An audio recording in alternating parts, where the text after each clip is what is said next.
नमस्कार, मार्केट पंचनामा में आप सभी का स्वागत है। मैं हूं सुमित और भारतीय बाजारों के लिए आज का दिन थोड़ा सा गैप डाउन शुरुआत के साथ रहा, लेकिन लोअर लेवल से अच्छी रिकवरी आती हुई दिखाई पड़ी। दरअसल इंटरनेशनल क्यूज वीक थे, यूएस मार्केट में थोड़ा सा प्रेशर था, एशियन मार्केट ने उसको फॉलो अप लिया और उसके बाद फिर इंडियन मार्केट भी गैप डाउन शुरुआत हुई। लेकिन ऑब्वियसली बात है, जो एक्सपायरी थी बैंक निफ्टी की, तो बहुत ज़्यादा वीकनेस तो शायद मिला नहीं, इसलिए लोअर लेवल से एक बढ़िया रिकवरी आते हुए दिखाई पड़ी निफ्टी बैंक में। निफ्टी तो इनफैक्ट फ्यूचर तो प्रीमियम पे बंद हुआ है, 51-52 अंकों के आसपास का प्रीमियम वहां पर देखने को मिला। स्मॉल कैप इंडेक्स शुरू से हरे निशान था, मिड कैप में शुरुआत में 0.5% का ड्रॉप था, धीरे धीरे रिकवरी आई और करीब करीब 1/4% गिरावट साथ बंद हुआ। एडवांस डिक्लाइन में 1100 शेयर एडवांसेज में रहे, 1200-1250 शेयर डिक्लाइन में। एंड लाइकवाइज 1900 शेयर करीब एडवांसेस थे बीएससी में और 2100-2200 शेयर वहां पर भी डिक्लाइन में। तो थोड़ा बहुत प्रेशर मार्केट में रहा, लेकिन बहुत ज़्यादा कोई ऐसी चीज़ नहीं हुई कि लगा था इस तरह के यूएस मार्केट एक्यूज देख के कि शायद वीकनेस बहुत बड़ी होगी, वो हुई नहीं। क्योंकि ऑब्वियसली बात है, मार्केट में लोअर लेवल से बाइंग है ही, लिक्विडिटी ड्रिवन है, तो आपको लिक्विडिटी मिल ही रही है नीचे लेने के लिए, तो अब वो उसका भी एक इम्पैक्ट दिख रहा है मार्केट में। बाकी सिचुएशन बेटर साइड पे है मार्केट की। स्टॉक स्पेसिफिक स्टोरी थी, आज एचडीएफसी बैंक कामकाज कर रहा था, आज आईटी में प्रेशर था, आज फार्मा चल रहा था, तो उसमें लॉरस हुआ, इप्का हुआ, एल्केम हुआ, बायोकॉन हुआ, ये सब, डॉक्टर रेड्डी हुआ, ये सब चल रहे थे। और आज मेटल में थोड़ी सी प्रॉफिट टेकिंग थी, आज डिफेंस चल रहा था, तो एचएएल हुआ, मासगांव हुआ, कोचिन हुआ, बीएमएल हुआ, खरीदारी यहाँ पर थी। बाकी पीएसयू बैंक में प्रेशर था, 1.5% के आसपास बिकवाली थी। आईटी आज 1% के आसपास ड्रॉप में बंद हुआ। एफएमसीजी से आईटीसी, एचयूएल ये चलते हुए दिखाई पड़ रहे थे। एंड क्रूड रिलेटेड जितनी कंपनियां, Asian paints, Berger paints, Kansai, ये सब चल रहा था। बीपीसीएल, एचपीसीएल, आईओसी, ये सब चल रहा था। क्रूड का ड्रॉप ऑलरेडी इनके लिए बेनिफिशियरी होता है, सो वो एक इम्पैक्ट आता हुआ दिखाई पड़ा। इन टोटल एक अच्छा सेशन था, ऐसा कोई खास खराबी नहीं थी, सेशन बढ़िया था, कंफर्टेबल सेशंस थे। बीच में जो प्रॉफिट टेकिंग ज़रूरी भी है, और ये नहीं और थोड़ी और ज़्यादा है तो ज़्यादा अच्छा है कि आप और अच्छे दामों पर अच्छे शेयर उठा पाओगे, वो इम्पैक्ट था। कल की लिस्टिंग प्रीमियर आज भी चला हुआ था 3-4% सुबह के सत्र में। इको की लिस्टिंग हुई, 17% ऊपर लिस्ट हुआ, 30% ऊपर तक गया। सो ऐसे करके आज चल रही है सिचुएशन। एक आईपीओ और खुला हुआ है अभी, उसकी कल परसों में सब्सक्रिप्शन नंबर और पूरा डिटेल आ जाएंगे। बाकी कल है 5 तारीख, तो कल टीचर्स डे है पहला। तो कल रिलायंस की बोर्ड मीटिंग है 1:1 बोनस के ऊपर, लेट्स सी क्या आता है वहाँ से। देन और भी कुछ डिटेल्स आनी है वो आईपीओ को लेके, और फिर वो मंडे से वो शुरू हो जाएगा बजाज का आईपीओ भी। तो ये सब चीज़ें हैं जिनको आप अदरवाइज ध्यान रखिएगा। तो क्रूशल वीक अहेड, और अर्निंग्स ट्रिगर्स ये सब तो चलते रहेंगे आगे चल के। अब सवाल जवाब का सिलसिला शुरू कर लेते हैं और बातचीत कर लेते हैं कुछ सवालों को लेके, जो कि अलग अलग माध्यमों से आते हुए दिखाई पड़ेंगे। सबसे पहले कुछ सवाल जो मेरे पास आ रहे हैं उनको देख लेता हूँ। पहला सवाल मेरे पास आया है, ओके, मीर अली साहब का सवाल है, sir please share your opinion for my next generation capital good stocks, ABB, Cummins, Apar, Honda power. Next generation sir हैं तो ये चारों ही अच्छे, वैसे तो इसमें कोई भी खराबी किसी में भी नहीं है, ना एबीबी में, ना अपार में, ना होंडा में। एक ही फ्लॉ है कि ये थोड़े से महंगे साइड पे हैं सारे के सारे शेयर, चाहे एबीबी हो, अपार हो, इन सब में भी तो वैल्यूएशन थोड़े हायर साइड पर है। सो वो पार्ट को आप अगर कंफर्ट हो लेने में या एक्यूमुलेशन के जोन में हो, फिर तो आप एंटर कर सकते हो, कोई दिक्कत नहीं है। बट ये ध्यान रखना है कि थोड़ा वैल्यूएशन पार्ट सबका महंगा है, चाहे एबीबी हो, कमिंस हो, इवन होंडा पावर हो, अपार भी कोई सस्ता शेयर नहीं है तो सबके सब महंगे शेयर। बस थोड़े वैल्यूएशन पार्ट पे आप जहाँ कंफर्टेबल हो वहाँ एक्यूमुलेट करो इन्हें, और पूरा ओवर एक्सपोज मत करना अपने आप को एक ही सेक्टर को लेके, चाहे वो कितना ही अच्छा सेक्टर क्यों ना हो, लेकिन पूरा अपने आप को एक्सपोज मत करना कि सिर्फ आपने यही भर लिया अपने पोर्टफोलियो में, ऐसी सिचुएशन मत आने देना। तो ये 2-3 चीज़ें जिनको आप ध्यान रखना। वैसे कंपनियां अच्छी हैं सारी, और किसी फाइन डे कोई रीजनेबल फॉल में आपको ये नीचे मिल जाए तो आप आराम से इसमें ऐड भी कर सकते हो। बट बहुत ही स्पेसिफिक होके काम करना और वैल्यूएशन पार्ट को जरा ध्यान रखना जहाँ जहाँ नीचे मिले तो, क्योंकि कैपिटल गुड स्पेसिफिक साइकिल होती है, साइकिल के हिसाब से काम करते हैं। एक लंबे समय तक साइकिल चलती भी है और एक लंबे समय के बाद फिर ये रुक जाते हैं। सो अभी तो कैपिटल गुड साइकिल फेवर में सब बढ़िया अच्छा ही चल रहा है। सो बने रहो एंड लेट्स सी कैसे कैसे चीज़ें मिलती हैं, बट वैल्यूएशन पार्ट में जहाँ कंफर्ट हो वहीं ऐड करना फर्दर आप। रिस्पेक्टेड सर, मैं जानना चाहता हूं कि मार्केट इतनी बड़ी न्यूज़ के बाद भी नहीं गिरा क्योंकि लिक्विडिटी, क्या आपने कभी ऐसा देखा है?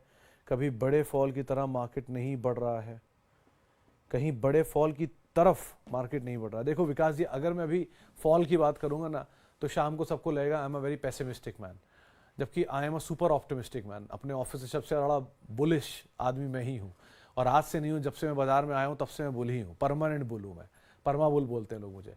एनीवेज, लेकिन रियलिस्टिक होने में कोई बुराई नहीं, और आप जो सोच रहे हो बिल्कुल सही सोच रहे हो। बाजार हर आगे पीछे की चीज़ को डिस्काउंट करके चल रहा है इस समय, वो कुछ नहीं सुन रहा, वो चले ही जा रहा है, चले ही जा रहा है, चले ही जा रहा है। आज का फॉल भी एविडेंट है कि कोई ऐसी बड़ी न्यूज़ वैसे नहीं थी मार्केट में, और जो सेमीकंडक्टर स्टॉक्स या चिप स्टॉक्स टूटे उसको मार्केट ने कुछ हद तक डिस्काउंट करा आज के फॉल में आईटी में, क्योंकि वो रिसेशनरी प्रेशर की बात है। दो रिसेशनरी प्रेशर है नहीं एक्चुअल में, क्योंकि बहुत सारी अन्य सेक्टर की कंपनियां यूएस में बहुत मासिव इन्वेस्टमेंट कर रहे हैं, स्पेशली एनर्जी ट्रांजिशन फेज में। So capital wire companies and cable companies and capital goods companies, इनके बहुत अच्छे एक्सपेंडिचर है वहाँ पे। सो ये बहुत कंसर्न नहीं है, लेकिन हाँ, अगर रिसेशनरी प्रेशर की बातचीत है, सो क्रूड ने डिस्काउंट किया है, तो मार्केट को डिस्काउंट करना चाहिए था। बड़ा फॉल तो नहीं, क्योंकि लिक्विडिटी ड्रिवन ऑब्वियसली, और प्लस एक्सपायरी भी थी आज, लेकिन बहुत केस टू केस बेसिस पे ऐसी सिचुएशन आ सकती है कि आप बाजार में फॉल देखो। फॉल ऐसा नहीं आएगा कि आप एक ही दिन में इंडेक्स को 20% टूटता, 15% टूटता, 10% टूटता देख लेंगे, ऐसा कुछ अभी नहीं आ रहा अनटिल कोई बड़ा इवेंट वन फाइन डे उठ के आए। ऐसा कुछ भी नहीं होगा जो बाजार ऑलरेडी देखे बैठा है। कोई नई चीज़ आएगी, वो बाजार को एक बढ़िया रिएक्शन दिलाएगी, वहाँ से बाजार टूटेगा। वो क्या होगा मुझे भी नहीं पता, जो नई चीज़ होगी। सो किसी फाइन डे आप सो के उठेंगे और एक नई चीज़ आपको पता चलेगी बाजार में होने वाली है, और वो बाजार डिस्काउंट कर देगा उठा के। अब वो कितना इंटेंस होगा वो उस समय पता चलेगा, उस खबर के हिसाब से ही। लेकिन ऐसी सिचुएशन से बचने का एक ही तरीका होता है कि जहां फ्रॉथ है आप उनसे दूर रहिए। ये नहीं कहूँगा कि हर जगह फ्रॉथ है, बहुत सारी जगहों पे लेकिन फ्रॉथ है।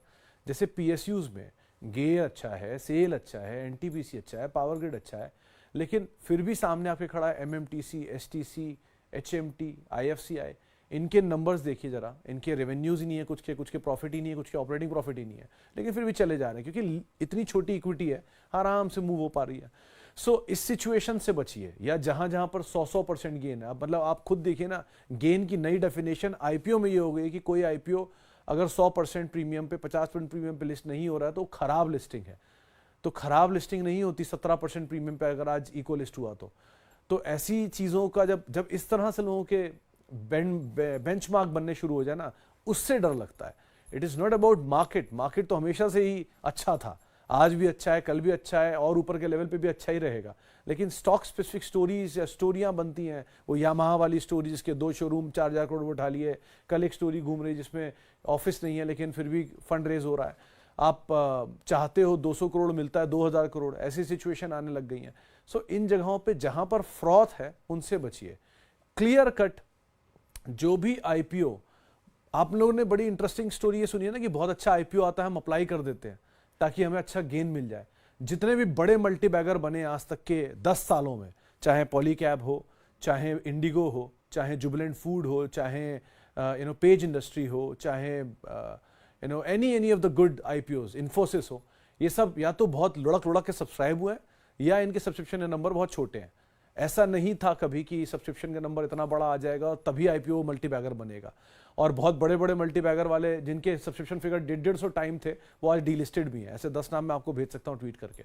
सो ऐसी सिचुएशन से बचिए आप जहां फ्रॉथ हो, लेकिन जहां वैल्यू है उनमें आप रहिए, निवेश करिए। बाजार तेजी में आया तो भी रहिए और नीचे आया तो भी ऐड करिए। थोड़ा लॉजिकल होकर सोचिए, बहुत सारी चीजें आपके सामने होंगी, आपको दिखेंगी नहीं, वो समझिए कि क्या चीजें सही हैं और क्या चीजें गलत हैं। बायस्ड और कैरीड अवे मत हो जाइए कि आज मेरे पास पोजीशन है तो अच्छी ही होगी, ऐसा नहीं होता। हम गलत होने के लिए पूरी तरह तैयार होते हैं बाजार में। सो वो चीज को आप अपने बायसनेस को खत्म करके आप इन्वेस्ट करिए, कोई ऐसी दिक्कत नहीं है। बाकी मार्केट में ये सब चलता रहेगा, बुल मार्केट और बियर मार्केट तो part and parcel of life है। ओके सर, सर मैं हूं जिसने पूरी सैलरी अदानी एंटरप्राइज में लगाई थी, अब एवरेज करना चाहता हूं। मिश्रा सर देखो, अगेन आप गलती कर देते हो, that is part of life. हम सब गलती करते हैं, हम सब इंसान हैं, हमारी we are bound to make mistakes, we are not machine, we are not God. तो हम तो ये गलती करेंगे ही, लेकिन गलती बार बार करेंगे, ये गलती नहीं हुई, ये आदत होती है। आपने अदानी में खरीदारी करी, सारी सैलरी लगा दी, गलती हो गई, कोई बात नहीं, एक्सेप्ट इट, अवॉइड इट, बने रहिए। आपके पास नया पैसा है, डाइवर्सिफाई इट। अगर आप इतने ही बुलिश हैं कि आप प्रमोटर से ज़्यादा बुलिश हो रहे हैं कंपनी में, then meet the promoter, then you know something about company which nobody knows, then you go for it. लेकिन आप प्रमोटर को जानते हैं, आप किसी बड़े इन्वेस्टर को जानते हैं, आप किसी उस कंपनी के बहुत स्ट्रांग प्रोस्पेक्ट को जानते हैं, कोई बड़ा प्रोजेक्ट आपके अगल बगल में होने जा रहा है या आप एग्जीक्यूट करने जा रहे हैं, मुझे नहीं पता। लेकिन ऐसी सिचुएशन में जो पब्लिक डोमेन में इंफॉर्मेशन अवेलेबल है उनके आधार पर आप निवेश करना चाह रहे हैं तो बहुत ही स्पेसिफिक कोई काम करिए। खराब कोई कंपनी नहीं है अदानी ग्रुप की, सब की सब चलेंगी, लेकिन सब की सब चलने से पहले आपकी पूरी सैलरी कहां तक नीचे लेके जाएंगी उसके बाद आप पूरी सैलरी लगा रहे हैं। So understand a situation, company में खराबी नहीं है, हमारे बायसनेस में ज्यादा ओवरबोर्ड है हम, तो इस चीज को आप ध्यान रख के काम करिए। और रही बात एवरेज करने की, तो Tata, Adani power, Adani port, Adani energy solutions, ये 3 नाम फिर भी ठीक है। Rest again I will say you can diversify, you have a choice right now but you don't want to execute it, that is your problem. Premier energy को ले सकते हैं क्या मुकेश जी? 450 रुपए का शेयर 900 रुपए पे लिस्ट होता है, डबल पे, और अब वो और नीचे आया कल 20-30% और फिर वापस चलना शुरू हो गया। Sir, it is a good company, there is no doubt about it, we had met the management multiple time, अभी परसों नरसों फिर मिले थे उनसे। बहुत अच्छी कंपनी है, बहुत अच्छी मैनेजमेंट है, बहुत अच्छा सब कुछ है, बट सब कुछ आज ही हो जाएगा या अगले 10 दिन में ही हो जाएगा या अगले 1 साल में ही हो जाएगा, ऐसी सिचुएशन मुझे नहीं लग रहा कि आने वाली है। सर, बाजार कहीं भागा ही नहीं जा रहा है, कि ऐसा नहीं हो रहा है कि बाजार में इसके बाद कोई मौके मिलेंगे नहीं, सब खत्म हो जाएगा। क्यों ऐसा काम कर रहे हैं? थोड़ा नीचे आने दीजिए, ये और कुछ मिलेगा और अच्छी अच्छी कंपनियां आ जाएंगी, आप उनमें एंटर कर सकते हो। Everything has a value. आपके लिए बजाज बहुत अच्छा आईपीओ लेके आ रहा है, बजाज हाउसिंग का आईपीओ बहुत अच्छा आईपीओ, 60 रुपए की फेस वैल्यू, 60 रुपए का शेयर है, 10 रुपए की फेस वैल्यू पे आ रहा है। इक्विटी बड़ी होगी, I know, I can accept that, लेकिन वैल्यूएशन थोड़े महंगे हैं, ये कारोबार में कंपनी अच्छी होगी, सब अपनी जगह ठीक है, लेकिन एटलीस्ट आपके पास एक अच्छा विकल्प खड़ा है सामने। लेकिन आप सिर्फ इसलिए कि वो शेयर चले ही जा रहा है या हायर लेवल सिर्फ 40% नीचे आया, 20% नीचे आया तो मैं उसको एंटर कर जाऊँ, कुछ टाइम बिता लेने दीजिए। कुछ टाइम बिताने के बाद उसकी नंबर्स देख लीजिए, नीचे मिल जाएगा तो ले लीजिएगा। इंडीजीन अभी भी नीचे है, आईपीओ के इशू लिस्टिंग प्राइस से लेके नीचे ही है, वो तब से नहीं चला, जबकि कंपनी अच्छी है फिर भी नहीं चला। सो मौके मिलेंगे आपको, हर कंपनी में मिलते हैं कुछ कुछ मौके नीचे के, इवन जोमेटो ने भी आपको नीचे के मौके दे ही दिए थे ना एक बारी। सो थोड़ा समय दीजिए, मिल जाएगा आपको नीचे मौका, ऐसा कुछ भागा नहीं जा रहा कहीं पर भी। Any fresh buy for long term? I am thinking Zomato और विप्रो। विप्रो से better is any day HCL tech and any day Infosys. Wipro भी ठीक है, बट ये दोनों एक बार को ज़्यादा बेटर वैल्यू पे हैं। आप सिर्फ दाम देख के जा रहे हैं, 300 रुपये 400 रुपये का दाम मिल जाए मैं इसमें कुछ ले लूँ, आप वो ले सकते हो एक बार को PCBL, वो थोड़ा और नीचे मिल जाए, थोड़ा कूल ऑफ हो जाए, ज़्यादा बेटर है, तो वो भी अच्छी कंपनी है इनकेस आप चाह रहे हो तो। But again all of them for a longer duration of time, उसके हिसाब से कॉल लीजिएगा। और जोमेटो के केस में भी थोड़े नंबर्स को आप देख लीजिए, और सब डिस्काउंट हो चुकी हैं स्टोरी मोर लेस, सो एक बार को कहीं अगर नीचे मिले तो ज़्यादा बेटर डील आपके लिए बनेगी। लॉन्ग टर्म के लिए जियो फिर भी बेटर है कंपेरेटिवली जोमेटो से। Sir, I am holding rights VBL, Ola, INOX and craftsman for long term. Good, आप पूछ रहे हो तो बहुत अच्छी बात है, मैं क्या बोलूँ इसमें।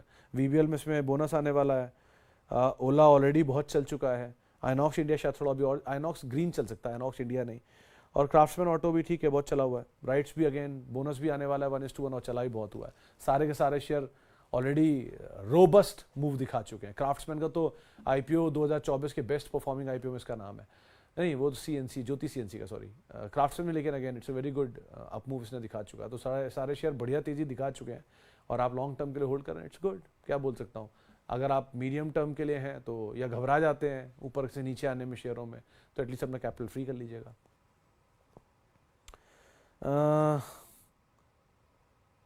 भाई, मुझसे कोई दुश्मनी है क्या? तुम्हारी पोर्टफोलियो घट रहा है डेली और तुम भी रिप्लाई नहीं करते हो। भेल और हिंदुस्तान कॉपर का क्या करूं? रेमंड पर क्या व्यू है? देखो अज़ार साहब, मेरी किसी से कोई दुश्मनी नहीं है। I don't have any friends and I don't have any enemies. It's clean thought what I carry. आपका सवाल नहीं दिखता तो नहीं बोल पाता।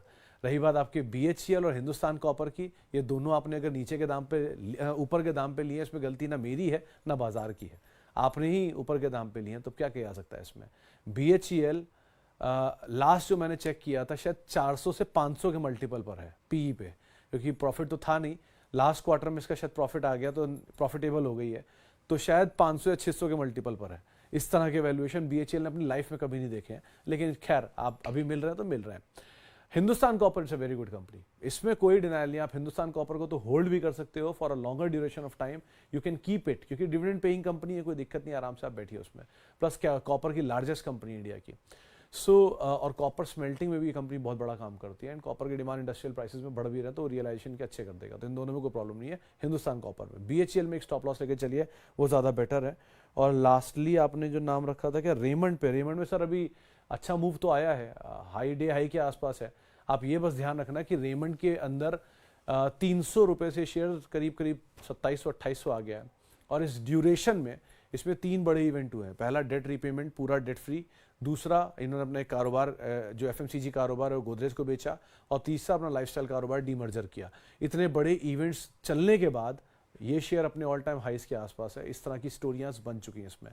सो ज़रा थोड़ा एक समझ लेना कि इतनी बड़ी तेज़ी के अंदर इतना कुछ हो चुका है, और अब ये कंपनी आपको सामने खड़ी दिख रही है, तो ज़रा रियलिस्टिक होकर थोड़ा काम करिएगा इसमें। 2 कंपनी अच्छी है, लेकिन कौन कौन से कारोबार जा चुके हैं और कौन कौन से कारोबार रह गए हैं। रियल स्टेट कारोबार बाकी है, इंजीनियरिंग कारोबार बाकी है। बाकी कारोबार में इनका लाइफस्टाइल बिजनेस को अलग कर ही चुके हैं, और FMCG कारोबार ये गोदरेज को बेच चुके हैं। सो इस तरह से इनके बिजनेस में चेंजेस आए हैं, उनको भी आप फॉलो अप कर लीजिएगा। Okay, sir, news is coming that LTIM will be out of Nifty 50. I have 15 share of LTIM giving 30% profit. Should I exit from this share? Ganesh ji, if you are a long term investor और आपको कभी मौका मिल जाए, double up your position 1। और अगर आप short term investor हैं और आपको घबराहट होती है, तो 15 में से 5 शेयर बेच दीजिए, आपकी कैपिटल निकल आएगी। 10 शेयरों के साथ आप बने रहिए। सीधी सीधी एक ये नियम आपका हो सकता है, थोड़ा आप कैपिटल निकाल के फ्री के शेयरों में बने रहिए। लेकिन निफ्टी से बाहर आने के बाद UPL की स्थिति देखिए, 480-500 रुपये में निफ्टी से बाहर हुआ था, 650 रुपये आ गया। सो निफ्टी से बाहर आना कोई अभिशाप नहीं है किसी के लिए कि बाहर आ गया तो किसी काम का नहीं बचा।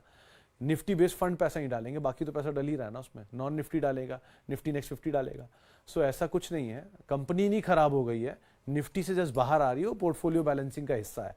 BEL अंदर आ रहा है, ट्रेंट ऑलरेडी अंदर आ चुका है, ट्रेंट और BEL आ रहे हैं, सो उनको भी आप देख लेना, अकॉर्डिंगली कॉल लेना। चले फिलहाल अब इतने सवालों शामिल करूंगा, माफी उन सभी लोगों से उनसे बातचीत नहीं हो पाई। बहुत बहुत शुक्रिया उन सभी लोगों का जिन्होंने सवाल पूछा। अब आप लोगों से मुलाकात आज 5:30 बजे होगी, कल नहीं हो पाई, आज होगी। और आप मेरे साथ जुड़ सकते हैं @सुमित रिसर्च, मेरा ट्विटर हैंडल है, सोशल मीडिया हैंडल है। किसी भी निवेश से पहले अपने वित्तीय सलाहकार की राय आप लोग जरूर ले लें, पूरी तरह रिलाय ना करें। और CNBC आवाज़ के YouTube, Facebook, इंस्टा पेजेस पे आप जुड़ सकते हैं, बातचीत कर सकते हैं। फिलहाल के लिए इतना ही, नमस्कार।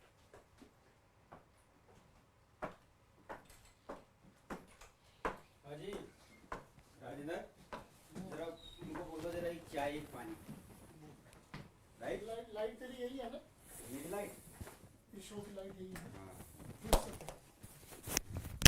तो लैपटॉप चाहिए था पूरी, हाँ दीपाली लैपटॉप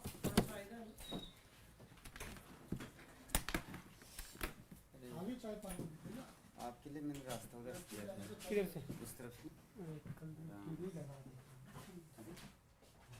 पानी आप रखना भाई, कल गिर गया था, कल रात भाई गिर गया था यहाँ पे, इसको गिर गया था। चलो पीछे टांगो, ये हो गया,